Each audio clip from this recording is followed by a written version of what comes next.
Hey guys, how are you guys doing today? We're back with some more Blade and Soul, and this time we are in Ransacked Treasury. And as you can see, my team is way ahead of me because I'm sitting back here and eating dumplings and all that. But today we're in Ransacked Treasury, and I will be giving you guys a guide on how to do both the first boss and second boss, because this dungeon is relatively short and it's not too hard, and it's pretty fast if you can clear in a relative about 15 minutes for a 2 boss dungeon. So we are approaching the first boss. Now the first boss is pretty easy, and he makes a pretty cool mechanic by creating this triangle star, which is very interesting, and I'll be showing that off as soon as we get there, and showing off the actual boss fight. Now the attack pattern for this boss is relatively easy to learn, and he's not too hard, mainly because his attacks are fast but very predictable. That's the only thing about this boss, is that he's very predictable. But of course, the first few runs when I did this, I couldn't get iframes correctly, so I'm gonna fail on some iframes. But here we go, guys. So first attack on the boss is gonna be the double swing on the boss, and then he's gonna do a red attack. This red attack will stun you, and the next attack he will do is a counter. Now if he spins his axe thingy like that, he will deflect every single attack that is faced towards that attack, and then he's gonna do a triple backwards and forward slam. So 1 forward and 2 backwards, because he's gonna start from the back, front, and then back, and then he's gonna make his cross attack, which won't do too much.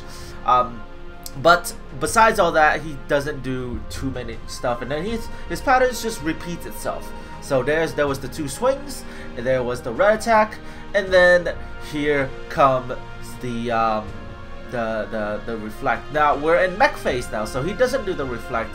He decides to do a big red attack. Now this red attack will knock you back if you get hit by it, and then he's gonna create these 2 glowy spots on his circle. Okay, now what you have to do, if you are marked, okay, if you're marked or you have a laser on you, you need to get out and connect these things to the pillars. Now these pillars are very visible, and they are going to be super easy for you to get to, and make sure you get to it. The important thing is that you touch the pillar quickly, okay, so that they all connect, and then you go back to the boss to make sure that his spotted area that's glowing disappears. It's very important that you do that, because what happens is that he loses his shield, and once he loses his shield after you make his glowy spot go away, then you can CC him to stop him from doing a massive attack. Or if you're doing this on normal mode like I am, you can just iframe it. But the proper mech is you line up the lasers like a triangle. You go back to the spot so that the certain area in his circle disappear, and then you CC him so he doesn't try to hit you extremely hard. Keep in mind that that attack in hard mode will one-shot you, okay? But in normal mode, it won't one-shot you, and you can even iframe it. Okay, so second part of the mech, here we go one more time. All right, so this time we're gonna have another set of people that's gonna go in, and all you have to do is make a it's just making a triangle, guys. It's not that hard. It's just making a triangle. All right, making a triangle. So this time I didn't get marked, but there's gonna be one thing that the boss does as well that I haven't talked about, which is a bomb. The boss will actually give you a bomb, and there'll be a timer on you. Okay, now how do you know that? The boss is gonna look at you, and then he's gonna plant this ground thing on you that looks like you're surrounded by the ground, and then you want to iframe it, because if you don't iframe it, it knocks you up in the air. So therefore you want to iframe it so that you can get it away from the party and don't hurt yourself at the same time while doing it. This boss is actually pretty easy. He's not too hard, and once you make the first circle, on the first time, on the second phase you actually make 2 circles. So it's very cool that it's able for you to do that. And then you need to make it in time as well. If you don't make it in time, the mech phase will fail, and I need to get back to my spot. Bam! My spot is unlit. There you go. And that's how you do it. Now keep in mind that this boss is really easy, and even if you fail the mech, you can still iframe every single thing that this boss throws at you. Alright, so If you have Sheath, it's gonna be your best friend during this 5 massive attack that he does right here. He does this on the first phase too, but I just didn't have time to really explain it. But he does it on both phases, the massive attack. If you have Sheath, you're gonna pass this thing no problems at all. If you don't have Sheath, find a way to iframe yourself for 5 hits, which is about 2.5 seconds to 3 seconds of pure iframing during the entire time. So should be fine on that, which is the easy part, right? That's the first boss. The first boss is easy. Even if you fail on all of it, you should be fine. Now I want to talk about my personal recommendation for this boss in terms of AP and in terms of what kind of weapon you should have. Now, if you have Raven 9 weapon, you're perfectly fine. Okay? If you're hitting anywhere on your DPS meter or at around 120k, you should be able to do this dungeon with relative ease. Now, most parties is gonna be like asking for a Ransacked 3, mainly because you get to skip phases and more DPS is a faster clear in general. Alright guys, so that's the main reason why people ask for a Ransacked 3 or a Raven 9 and up. But this dungeon is doable at Raven 6. I have done it with a group of Raven 6 people. It's hard, but it's doable. Okay guys, so that's just my personal recommendation. Be at Raven 9, be at Raven 9 and up, and you should be fine. Alright, so that's just my personal recommendation for this boss, mainly because, or this dungeon, mainly because the DPS does matter, kind of, but you also get to skip phases if you have a decent amount of DPS as well. So guys, the cutscene is coming up very, very soon, and I'll let you guys watch that as we go on to the last boss.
Alright, it is time to do Armata or Arma. Anyways, attack patterns. First 2 hits, double swing. Next hit is a triple swing. The last one will knock you back. Now, right after that, the boss is gonna immediately switch target to the person that is not in 8-meter range. If you are in 8-meter range, he will not jump, okay? Keep in mind that that jump will stun you. Not good in any way, shape, or form. So, make sure that you're in 8 meters. If you are not in 8 meters, then he will jump. Then he will select a random person. I don't really know. I think it's the farthest person that's not in 8 meters. But then the next attack will be these 3 spin attacks that will do daze on you. Now, and then as soon as that's over, he repeats his pattern. So very, very easy pattern to follow. But as you can see there, he's gonna do the 3 slams. Keep in mind all these 3 are dazes. And if you're marked by him, try to just iframe all 3. But it usually is a ranged person, not a melee. And especially for this attack, where he spins a couple of times, you make sure that you iframe because it dazes you once again. So when it is 80%, the boss will do mechanic. And you guys can see I am getting away because that is Blade Storm. That's Blade Storm. So you want to get out. You want to have Sheath. And then you'll be able to iframe this quite easily. Alright, quite easily. Mainly because the boss goes around and hits you quite a bit. Now, the reason why you want to spread out when he says Blade Storm is because that massive attack will one-shot you if you do not have 100% HP, because it hurts a lot. Alright, it hurts a lot. That's Blade Storm after he hits all your party members. Now, when he says that he is unstable, that is when you want to spread out and you want to have 2 lures, 1 double lure and one regular lure. Okay, so we have 1 person that's gonna lure 2 of these fissures, and yes, they actually call them fissures. So we're gonna have 1 person that's gonna lure fissures. Then the other person is just gonna be luring 1 of the fissures. Now, if you're marked, all right, if you're marked, you go in to 1 of these fissures, okay? But after you iframe these massive AoEs right here, so make sure you do that, and you'll be able to get into soul separation. Now, if you do not walk into these things, it is a wipe. All right, it is a wipe. Okay, it is a wipe. If not, then you don't have to. Then if not, then you don't wipe. And when you're in soul separation, you go and kill freaking Dok-gom or Dok-gom or whatever his name is. You DPS him down to 50%, and he will open up his CC bars after time of the after some time of, you know, trying to kill him. So when he opens his CC bar, just stun him as fast as possible, and then you'll be able to just adjust to his new attacks. Now keep in mind that his new attack pattern is literally just moving left to right. That massive AoE is very easy to dodge, and all you have to do is move to the left, move to the right. It's very easy to dodge. And once you're in soul separation, you just repeat this pattern, same thing over and over and over. Same thing with the people that are outside, except you just, you know, follow the pattern. And that's basically it for both of the inside and outside bosses.